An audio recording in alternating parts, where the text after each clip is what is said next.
Okay, this is our energy flow diagram. Our system is the car, and we're not including the mousetrap spring. And just in case you're wondering, we found our torque, which is the energy in the mousetrap spring, and we found that to be 14.1 newtons over meters times arc distance plus 3.63 newtons. And what the 3.63 newtons is that when the object is at zero, you need 3.63 newtons in order for it to start. And then as the arc distance moves on the mousetrap spring, so let's say from 30 degrees to 60 degrees, 30 degrees to 31 degrees, it will increase by 14.1 newtons per meters, and then you'll find torque.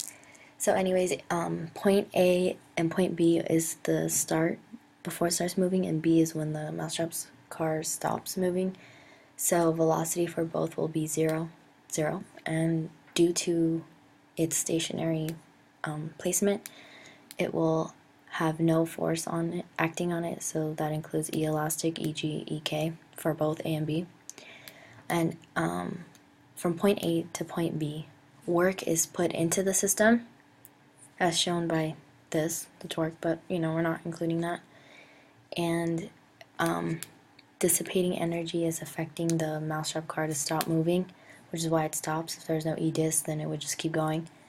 So what we found that to be is 0, because there's no energy. 0 equals the work minus E dis.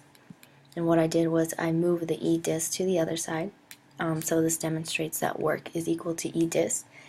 And in order to find E dis, all I did was use the formula for work, which is force times change in x, plugged in the numbers that we found for our force, which was the area under the graph of A, and we found that to be 2.248 joules, times change in position, which is also what we got from our graph.